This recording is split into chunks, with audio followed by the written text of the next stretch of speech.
Добро вечер на сите во синдикалниот подкаст Независна зона, трета емисија. Најпрво пред да започнам со емисијата, уште еднаш да ве повикам со субскрайб да не поддржите за сите понатамошни наши активности. Во третата емисија наш гостин, претседателот на Конфедерацијата на синдикални организации на Македонија, Маријан Ристевски. Добро вечер. Добро вечер. Најпрво да се представите за гледачите. За сите кои не ве знаат, кои не се запознати со вашите активности, кој е Маријан Ристевски? Како започна се? Па Маријан Ристевски е еден обичен граѓанин како и секој од Македонија.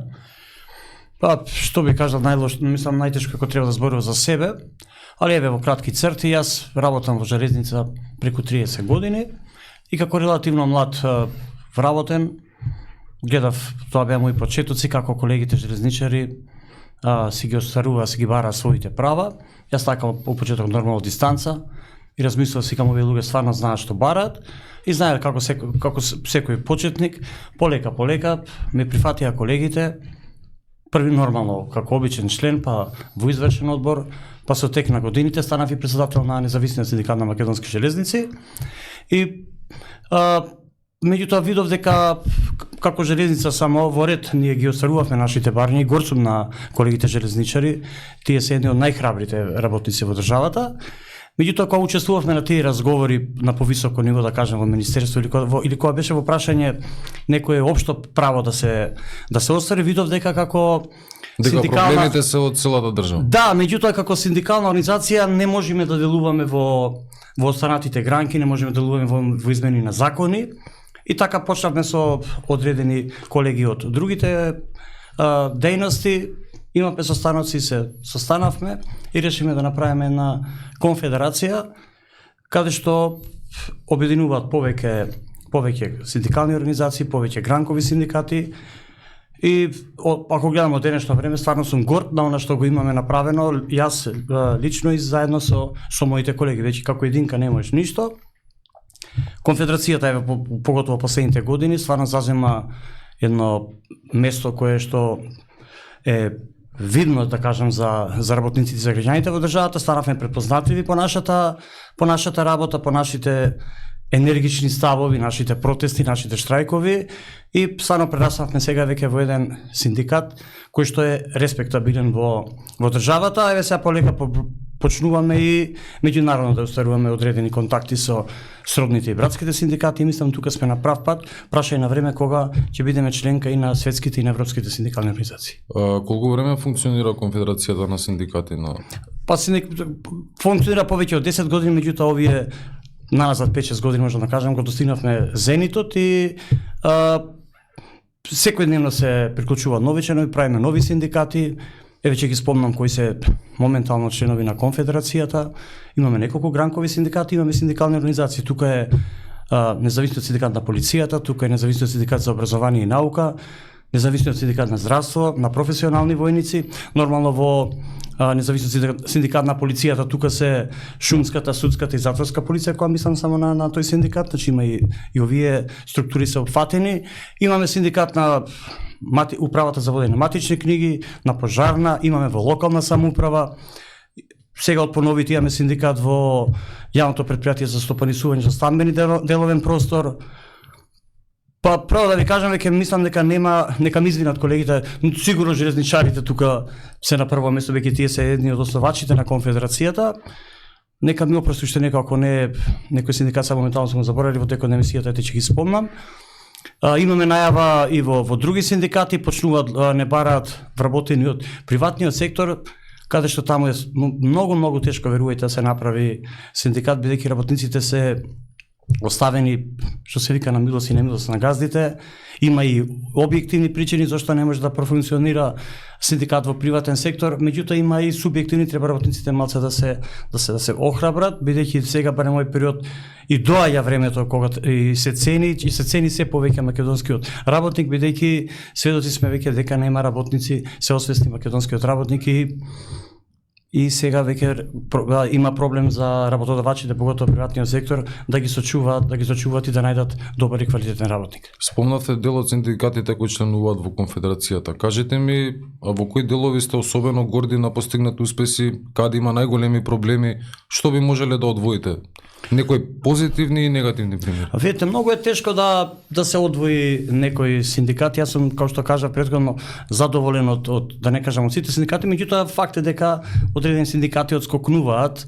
Еве, ако збориме за храброст, јас повторно ќе ги спомнам железничарите, таму тоа е една голема колегијалност меѓу вработените. Тука познати се протестите, штрајкови што се прават. Тука вработените се обединети цврсто меѓу себе и многу тешко кој да е, без разлика кој е раководство, кој е влада, кој е министер, доколку не се удоволат барањата на железничарите, сведоци сме како завршуваат со штрајк, па после на крај мора да се седне, се преговара и да се удоволат барем во голем процент од барањата на вработените. Особено активни беа синдикатот, мора да го спомнам, претходно независен синдикат на професионалните војници. Тоа беше уште самиот почеток на основање на Конфедерацијата, можеби малце некој период е поминато, меѓутоа треба и тоа да се спомни. Знаете како професионалните војници во минатиот период работеа само до 38 години, после 38 години буквално беа оставени на улица. И ако се сеќавате, сигурно дел од граѓаните се сеќаваат, се правеа протести, имаше камп пред владата. Замислете, војниците беа сместени во шатори пред влада и со макотрпна работа, со упорност, како што знае да биде македонскиот војник, се успеа и веќе сега има, може да се пофалиме, значи и како Конфедерација и како независен синдикат на професионалните војници, веќе на одреден начин го се изборија за својот статус. Сега има работа до 45 години. После 45 години има отпремнина, добра отпремнина, за секоја година, мислам 1000 до 2000 евра земаат отпремнина, или ако не сака да земат отпремнина, мора да се најде работа на соодветни институции во државата, кај што се сместени до пензионирање. Тоа е, морам да кажем, еден голем успех. Активни беа сите синдикати, се сеќаваме на независниот синдикат на образование и наука, каде што се направија неколку протести па низ градовите. Активен беше полицискиот синдикат, се сеќавате поготово оваа година, се правеа неколку каравани, неколку протести. Да не го забораваме независниот синдикат за здравство, поготово сега во последниот период гледате како нема да не кажам недела да не се правеа протести, дали неколку сати имавме и повеќе часовни протести. Управата за водење матични книги, се сеќавајте, баш кога беше ланска година, мислам баш во нежежок период, кога беа блокирани улиците.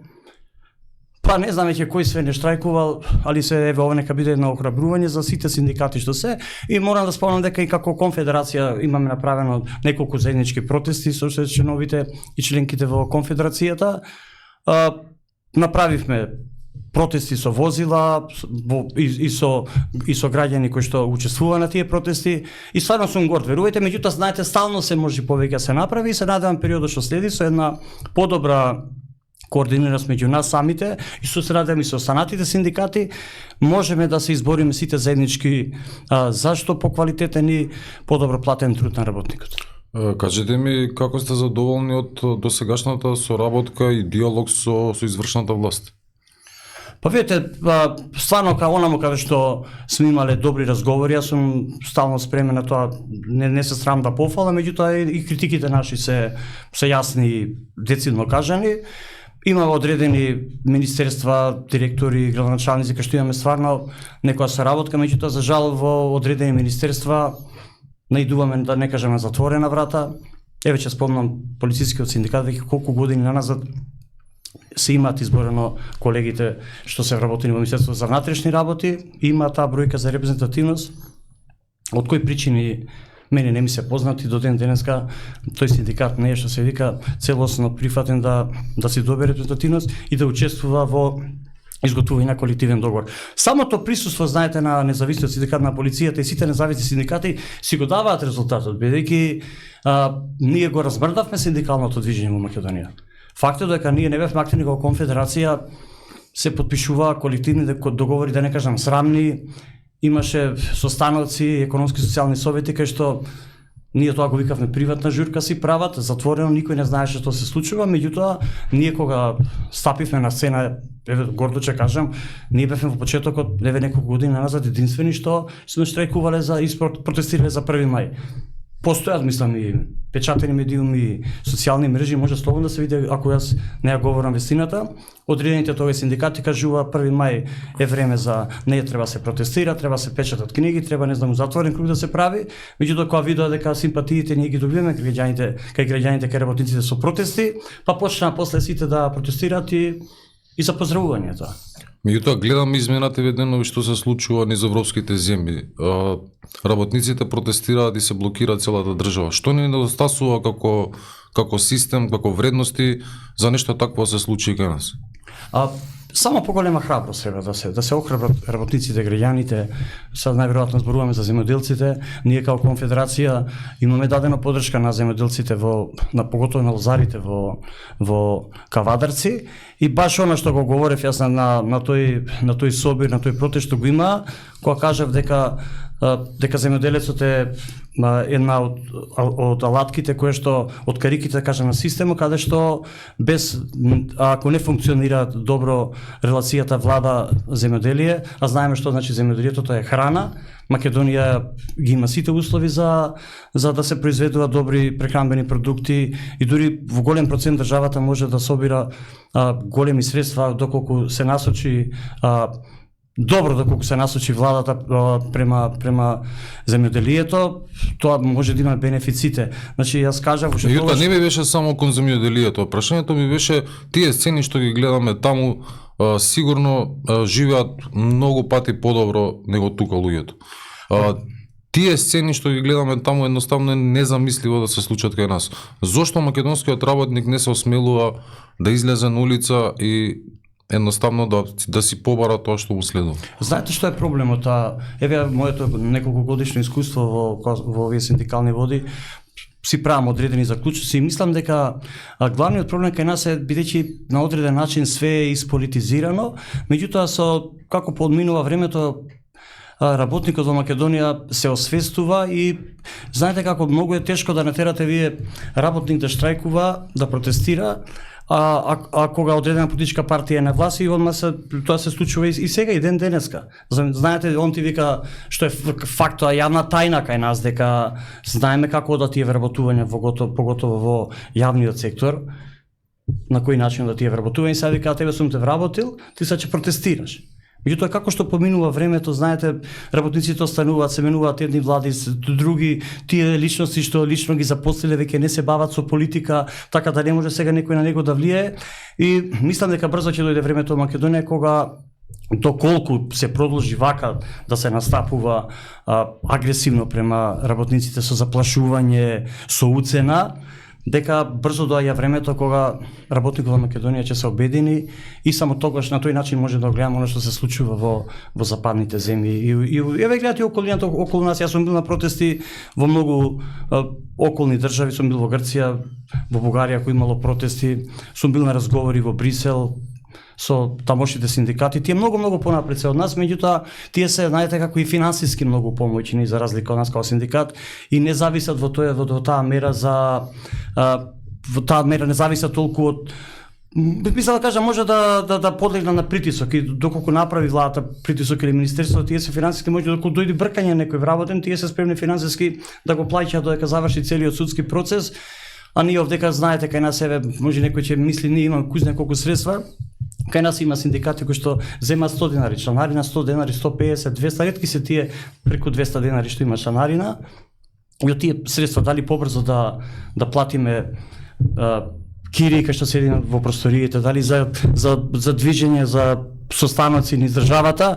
Меѓутоа мислам се освестува полека на македонскиот работник и доаѓа времето на како што кажав дека доколку еве сега мора некој течи политика, доаѓаат избори, доколку новата влада продолжи по исти тер како до сега што е, протестите ќе бидат се пожестоки. Се надевам дека ќе дојде некоја влада која што ќе има слух и разбирање према работниците, према граѓаните, према пензионерите, земјоделците сите и дека во едни мирни, нормални околности ќе седнеме, ќе разговараме, веќе онамо каде што сме имале ние квалитетен диалог, само дали е во прашање синдикална организација, дали гранков синдикат, дали на другата страна директор, градоначалник или министер, кај што сме имале квалитетен социјален диалог, резултатите биле тука и немало потреба од протести, од закани, од штрајкови, од негативни тензии, нервози беспотребни.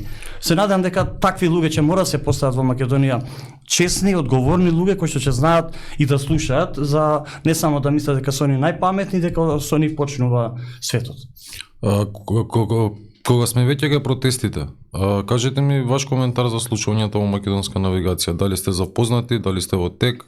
Што би искоментирале за сега? Па видите, ние како конфедерација дадовме преку социјалните медиуми, мада не сакам, знаете, да се мешам во почеток, да не речи некои сега еве сите сака да ловат поени, дали политички, дали синдикални, следиме што се случува.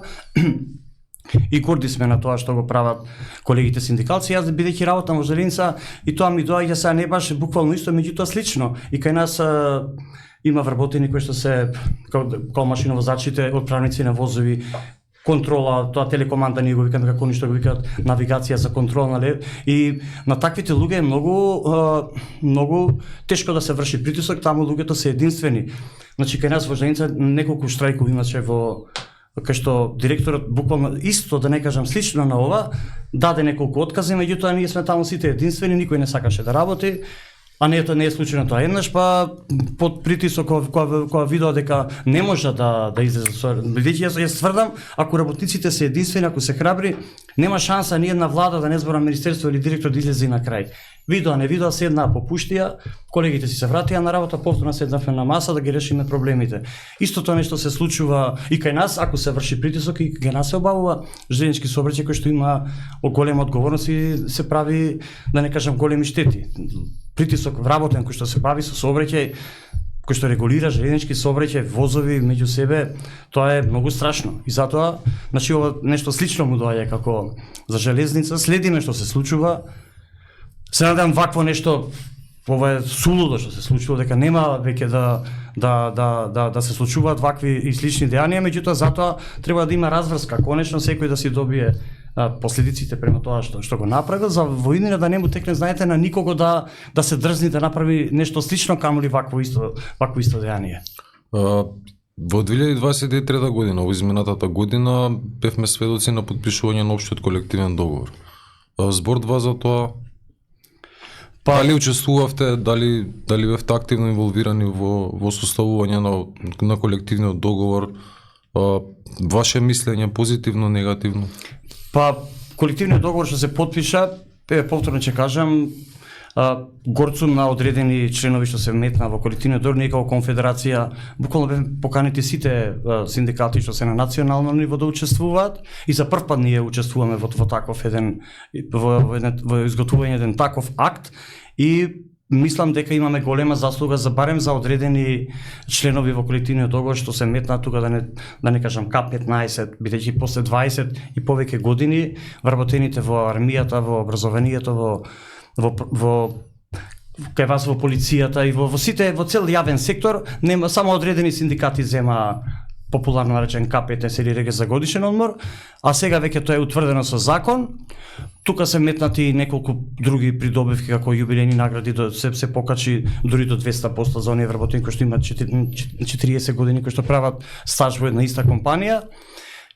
Секогаш може подобро, меѓутоа што кажа она што, значи, да доаѓа до она што го говорам ја, дека доколку учествуваат повеќе синдикати, доколку има релевантен социјален диалог, да не се форсираат одредени синдикати, тогаш може и владата се пофалија и сите синдикати, бидејќи резултатот е неизбежен, што ние како конфедерација настапивме цврсто, доколку се случи да подпишете колективен договор и овој пат како претходно, со недефинирани јасно што значи К15 дали се исплаќа, дали не се исплаќа, ние ќе кренеме, да не кажам револуција, ќе ги повикаме граѓаните дека и повторно сакате да ги издадите и не верувам дека се имало таква намера, меѓутоа се подпиша. Да не кажеме благодарение на нас, меѓутоа благодарение на сите што учествувавме таму, сватија дека К15 мора да се исплати, добро што го зевавме оваа година, да кажам, сите вработени во јавниот сектор. Процентот за оваа година беше само фиксиран 10.000 денари, а во колективниот договор стои 30% од просечната плата, што не значи дека оставен е простор секој синдикат, дали на синдикална организација, дали гранков синдикат, во разговори со претпоставените може тој процент да оди ако се најде дури до 100%. Меѓутоа минималната али мината граница. ќе биде 30% од просечната плата. Што е за почеток? Па, Во ред. дури ние реагиравме зошто баш сега, испаѓа знаете како кај нас пача кажам све политика го подпиша пред избори. Ова можеше владата веќе колку 7 години на вас за како гест на добра да се направи уште првата година, ај не првата, втората, третата. Што се чекаше толку период? Меѓутоа знаете, никој пат не е касно и па сега работниците нека ценат што како. А докаде сме со законот за работни односи?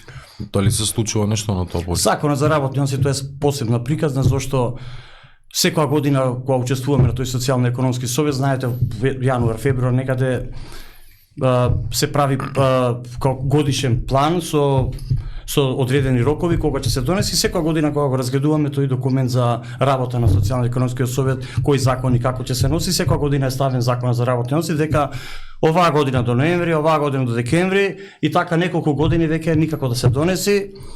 Мислам дека овој состав на собранието веќе оваа влада влегуваме во некој предизборен период тешко да го донесат за овој краток период. Мислам и дека нема шанса да се донеси закон за работни односи. Значи останува новата влада да се седне да се разговара. Ние како конфедерација имаме дадено одредени забелешки на тој текст на закон за работни односи. Поготово апелираме да се смени членот кај што дозволено е да има вработување на неопределен на вработување со определен рок као времено вработување, замислете да може 5 години работник така да се влече да му се продолжува работниот однос на 3 месеци, на месец, на 4 месеци.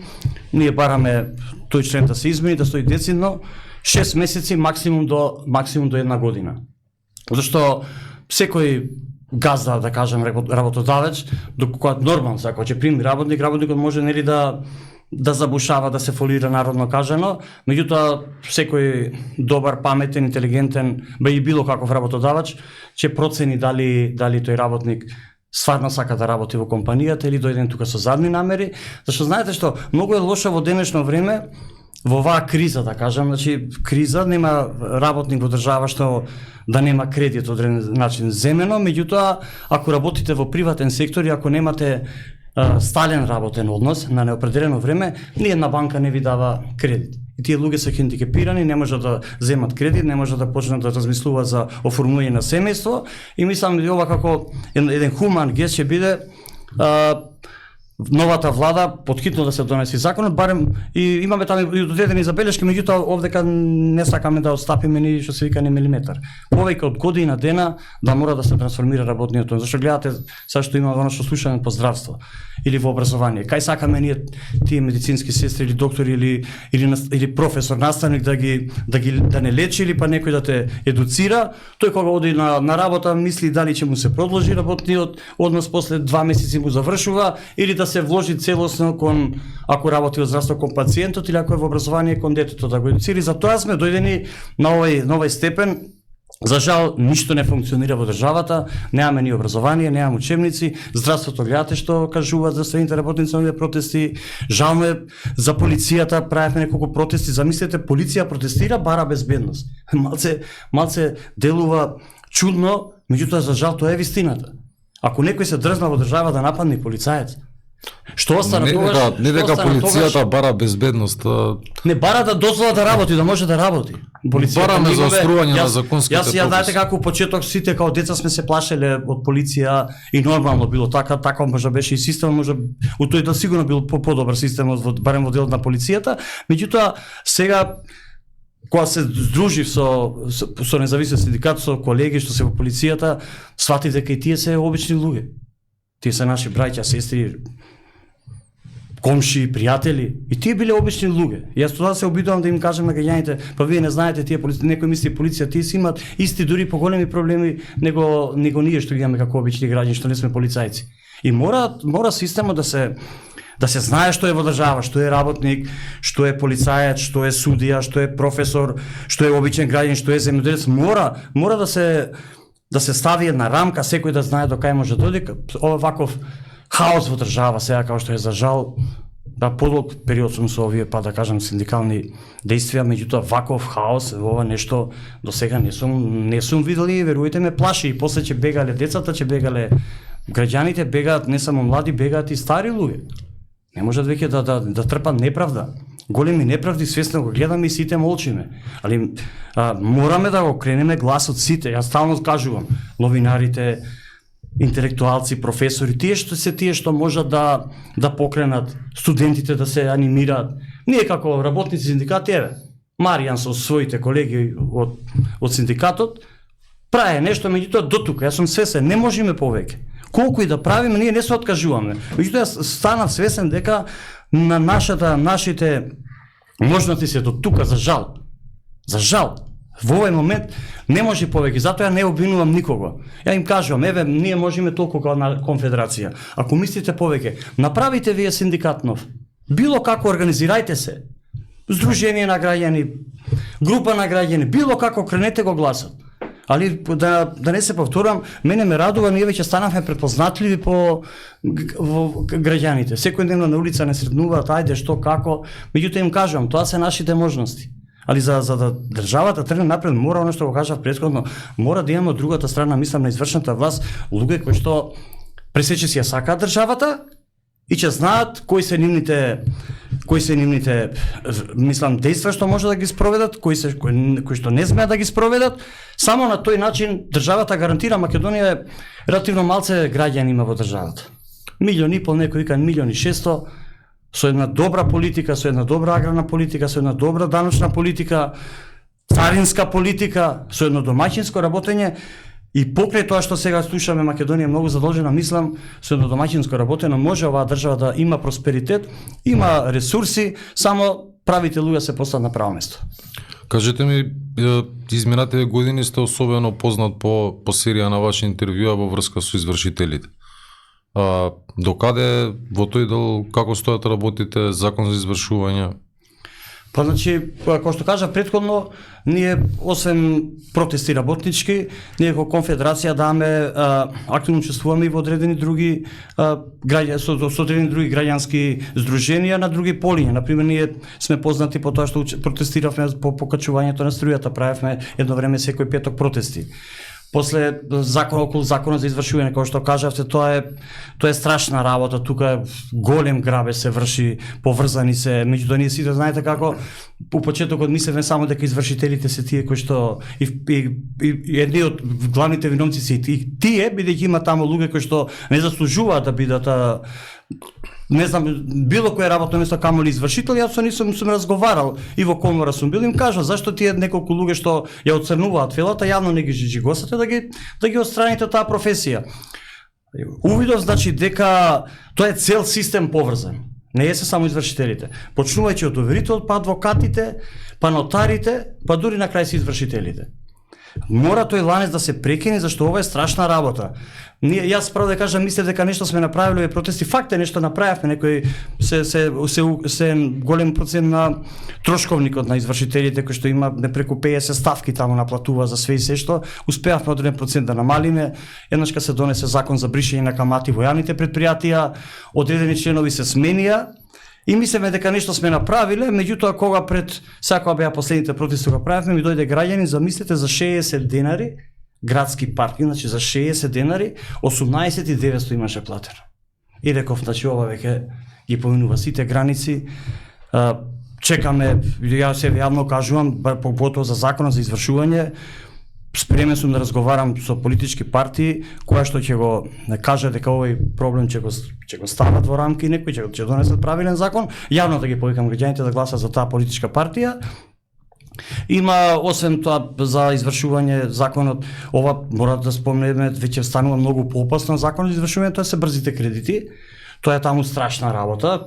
Пазите, продавница за пари, ја крстиле каква е таа продавница за пари, тука има тешки превари, кажуваат дојдите, колку ќе земете, толку ќе платите, нема камати. Мене ми е срам, јас јавно сум кажал, па гледам сега ги нематеријат, врвни спортисти рекламираат, врвни личности, тоа не треба да се биде. Јас сум дека не знаат што е задната игра на ова.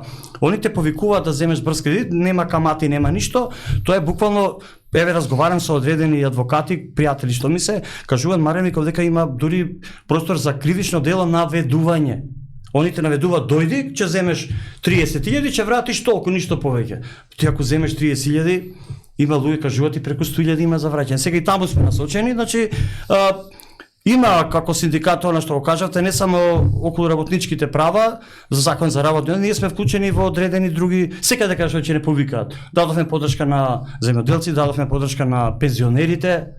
Секаде кај што мислиме дека можеме колку толку со нашето скромно искуство, со нашите ресурси, учествуваме. Меѓутоа, како што кажав, еве ја користам и оваа прилика да се организираат граѓаните. Да не чекаат што ќе направи конфедерацијата, како што ја представам, што ќе направи друг синдикат, дајте вие нешто направете. Иначе од нашата конфедерација ние станавме расадник на синдикати. Многу наши колеги од мене непознати причини не напуштаја конфедерацијата, мисле дека ќе прават сами синдикати, еве до кај ќе одиме, меѓутоа тие нема да стигнат далеку, верувам дека мене ми е криво што се случува така. Радели па од една сада сум горд, сега ние сме расадни, слободно одите. За разлика од другите синдикати, ние ако некој сака да се дружи со нас, да биде здружен, слободно му отвараме вратата, оди си кај што мислиш. Другите синдикати го нема такво нешто, они имаат некои чудни статути за мене, каде што работник, замислете, не може да се отчлени од синдикат 2-3 години. Па ја викам, дајте бе луѓе, кога имаме тоа социјално-економски совет, кога учествуваме. Па сведоци сме, политички партии, граѓани ги гласаат од одредена партија, после месец дена напушта партијата, оди во друга партија, демократија, значи на кое ниво, ние не може работник да се отпише до во друг синдикат. Меѓутоа мислам дека доаѓа времето кога што такви синдикати згаснуваат веќе, ама со тек на време и сведоци се сами, али ќе се надоврзам, пред неколку месеци имаше делегација од Меѓународната организација на трудот.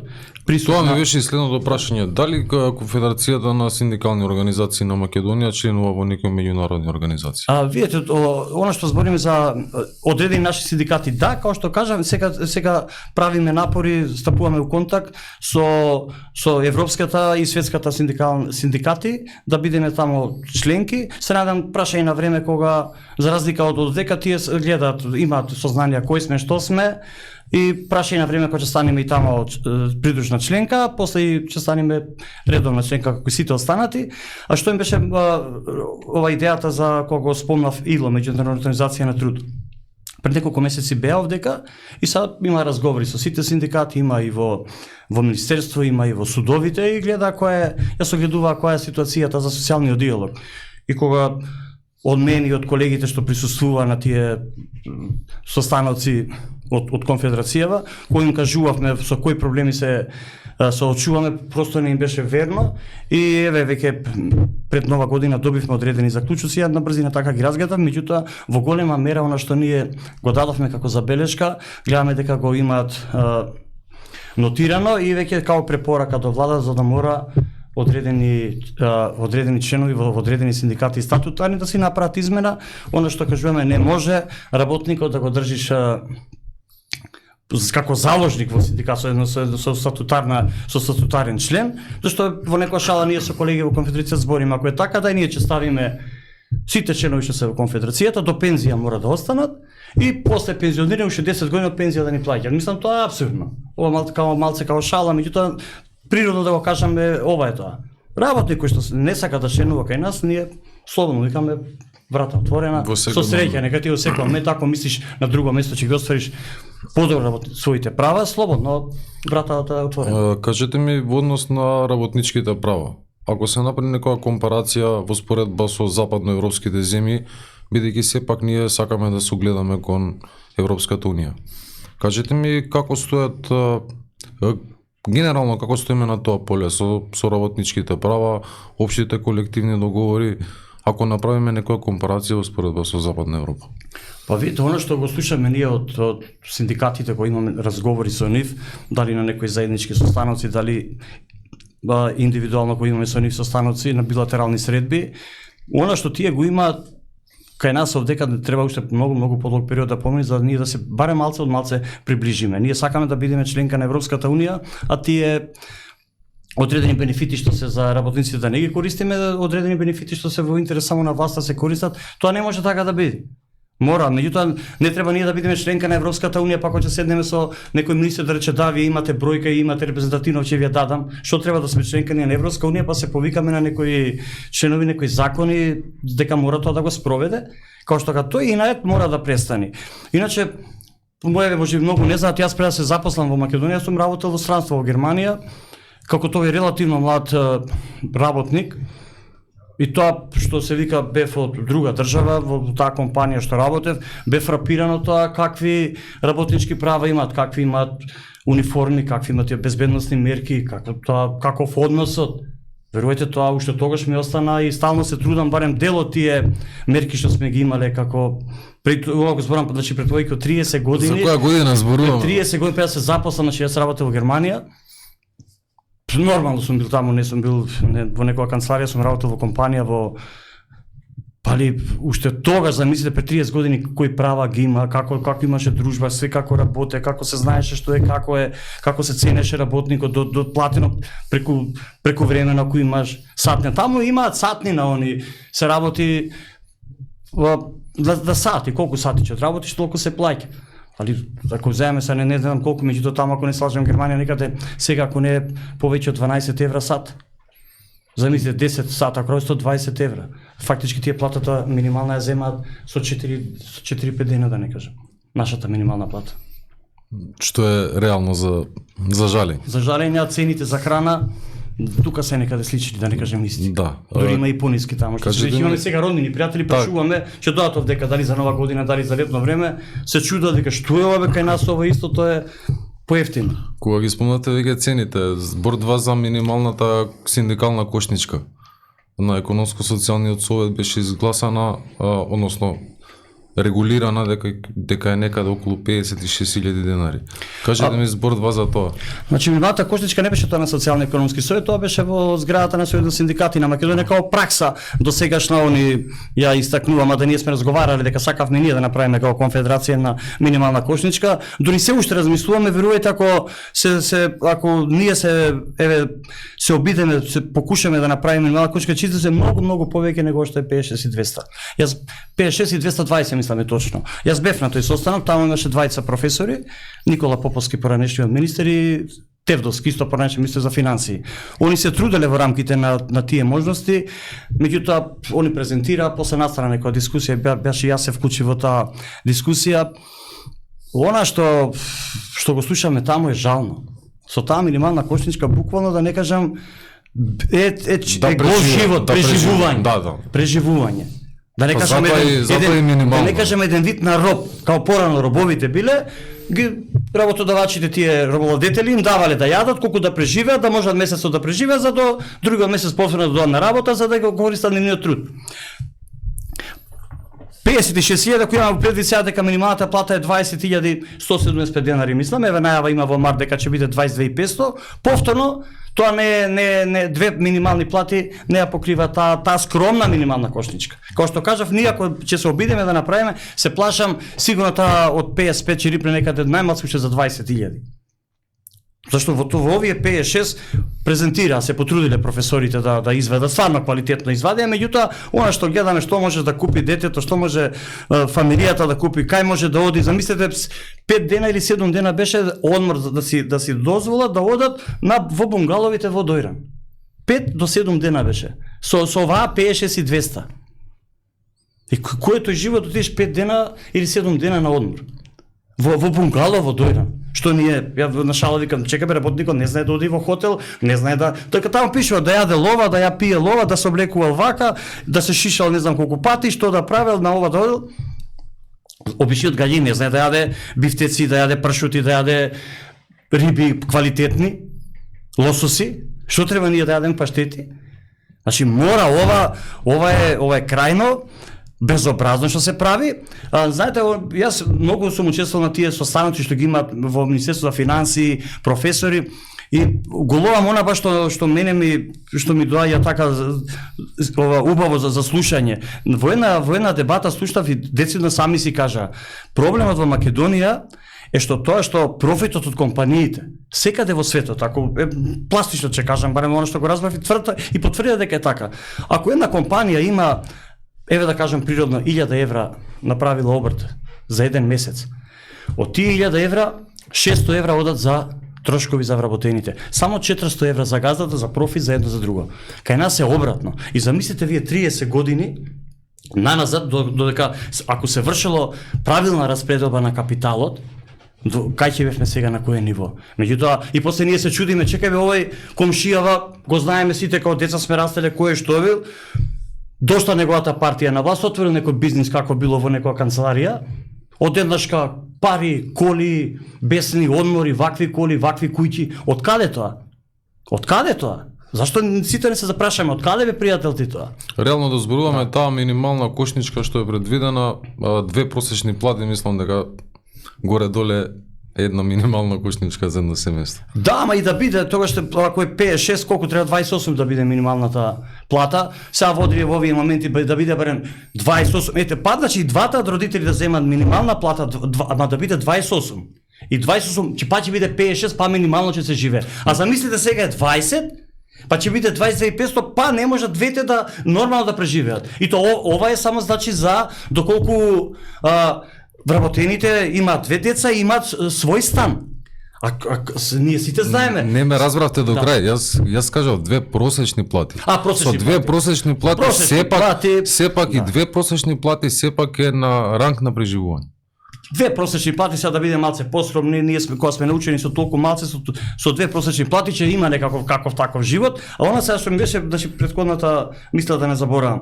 Значи ова минимална кошничка е направена за доколку семејството има собствен стан. А знаеме ние како. Младите претежно немаат станови. Кај се тука кредитите? И они одговори, ако зема кредит за стан, тога ќе требало да биде просечната ова минималната кошничка преку 70.000 денари. Со доколку работник нема решено стамбено прашање. А не дека нема, преку 80%, еве 50% нека е. Младите немаат решено стамбеното прашање. А земаат минимална сега 56. Ти не ти викаат, они барем да кажуваат: вие млади немате решено стамбено, немаме. Вие мора да земете сумите. Кој ти дава? Па си помалци и после бегале, да не се враќаме. Па ќе бегаат. Ќе бега што да прават, мора да никој нема 2 живота. Сите еден живот и треба да го искористат максимално да направат нешто барем за своите деца, за неблиските. Спасот е да станете функционер во оваа држава. Сепак функционерските плати се солидни, не може да се пожелат. Сакате малце за ова што имаше покачување на именуваните лица, што се тоа го направија, верувајте, не знам, на некаков преку ноќ тоа покачување излезе, наводно некој побарал во Уставен суд се произнесол дека неколку години назад немало согласување на нивните коефициенти со покачување на просечната плата и одеднашка дојде 78% покачување, направи страшен револт кај граѓаните во Македонија, без разлика стари млади. Меѓутоа себе и со останатите синдикати, со колегите разговараме, викам: луѓе, они и така земаат покачување, дај да не бараме да им се врати. Јас се плаше, верувајте, меѓутоа не го направи тоа, значи тоа покажува дека мува не ги лази.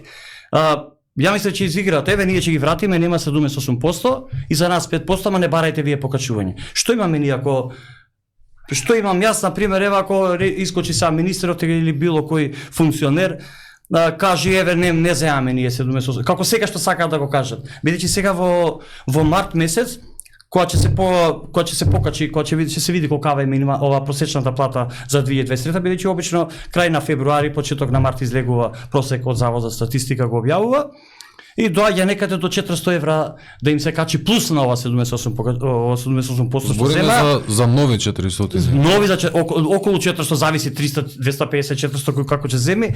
Меѓутоа го слушаме министерот за финансии, излезе дека оваа година немало предвидени пари во буџетот. Па немаше предвидени пари за 23-та кога Уставниот суд донесе таква измена, значи да стапи, го одмрзна тој член кај што беше да немаат усогласување на платите со просечната, со коефициентите што ги има, меѓутоа најдоа пари. Да, ма нивниот став беше сепак закон е закон, мора да се почитува. Па исто и сега законот, не го сменија законот, барем да донесе на некој член дека го сменуваат законот, ќе кажеме да. Што ако некој се најде бидејќи таму од овие средства земат и суди, обвинители, што ја не верувам дека ќе се откажат од покачувањето. Дали повторно треба некој да тужи, па после да си земи плюс, вместо 400 евра да земи и па 1400 евра плюс. Они треба со закон да го ограничат тоа, да го променат овој член што е сега, за да не може никој утре да не значи дека ако нема пари во буџетот, па нема никој да бара.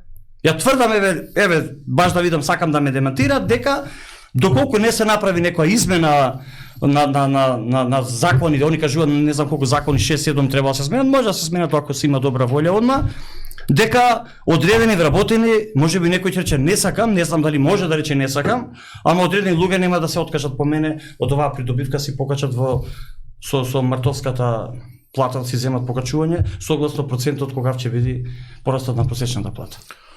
Кажете ми вашите активности за 2023 година. Збор 2 за тоа, кон што бевте сконцентрирани, кои се вашите постигнувања во 2023 година и вашите цели и планови во следната година? Па, како што кажав и претходно, за 2023 можам да кажам дека стварно бевме активни со колегите во Конфедерацијата. Имавме зацртано да направиме одредени синдикати таму кај што немаме, дури направивме повеќе него што имавме планирано. Во 2000 протестите, ако кажам, до кај се движевме, колективен договор се потпиша. Едино не сум задоволен во делот на она што значи во законот за извршување, за брзите кредити, законот за работни односи не се донесе. Одредени наши синдикати не успеа и покрај тоа што имаат репрезентативност да докажат, некаде се вршеа страшни притисоци, не се дозволуваше да се регистрираат независни синдикати, со тешки маки успеавме, имаме зачетоци. 24 година пред се први здравје на сите граѓани во Македонија. Ние сме тука како Конфедерација, кој што кажав, ќе следиме што се случува на изборите, ќе бидеме активни. Јас зборам за себе. Јас сум спремен да се вклучам во интерес на работниците, да помогнам во делот колку што можам повеќе со моето искуство. Се надевам конечно, како што кажав, законот за работни односи 24 година ќе се донеси. Ќе се потпише колективен договор во приватниот сектор, многу малку зборуваме за приватниот сектор. И таму мора да се потпише нов колективен договор, меѓутоа за разлика од сега кај што е во К15 дефинирано во тој колективен договор таму, сега не би сакал да кажам, факт е дека колегите од другите синдикати направиле катастрофални грешки, потпишале нешто што работодавачот може да им даде само 100 денари К15. Таква одредба мора поттикнато да се избрише, да се знае и таму што е К15 да мора да се исплати, не да се остави на добра волја на газата, зашто тие може да ги штелуваат тие изјави, тие финансиски средства има, нема. Дури за жал има и денеска ми кажуваат луѓе, меѓутоа немаат храброст да го кажат тоа јавно. К15 колку и да некој ќе му даде, мора да ги врати на газдата. Се надевам дека вакво нешто повеќе ќе биде минато во Македонија. Овие глупости што се прават по сите министерства, овие притисоци, ова што се случува во контролата за летање, што се случуваше во Ждреница, исто откази на вработени, па после мора да ги повлечат. Овие притисоци, ова самобендисаност на јавни функционери, дека се семојчини, подценувачки дури делува на одредени категорија на граѓани, дека тие се семојчини, дека можат све, дека контролираат и судство, и обвинителство, и полиција, и сите структури.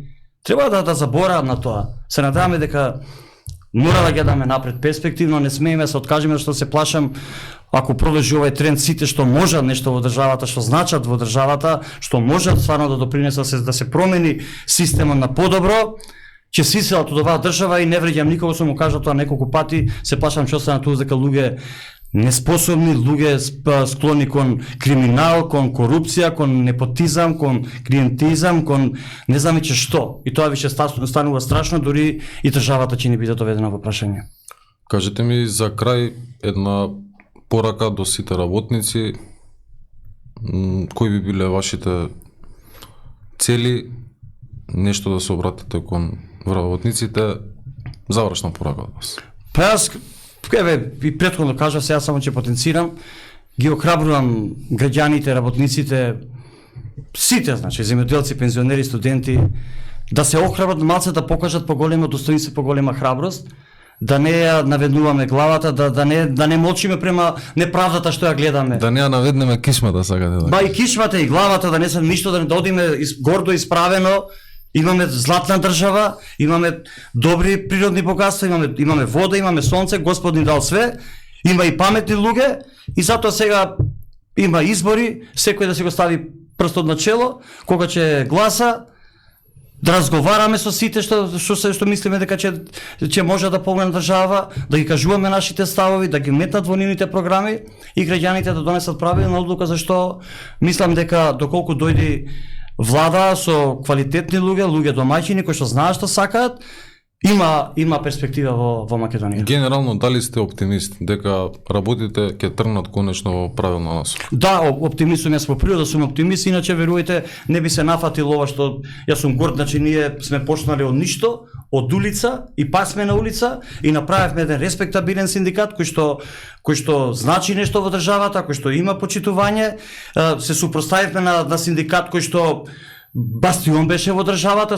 гледате со какви згради, какви простори, кој капитал, успеавме да ги раздрмаме, успеавме да се наметнеме во државата и успеавме сега и на нив да се наметнеме, да седнеме да разговараме и се надевам таа соработка што веќе ја имаме на одреден начин ќе продолжи, тоа ќе биде во интерес и на нив и на нас и на сите работени, доколку осетиме дека нивниот пристап кон нас не е чесен, знаеме ние да делуваме и без нив и времето ќе покаже што како. Маријан Ристевски, ти благодарам на гостувањето и се надевам дека во следна прилика и за други теми поконкретно повторно ќе се видиме во емисија. Благодарам и на вас. Поздрав до сите, ова беше третата емисија на Независна зона, се гледаме за една недела. Поздрав.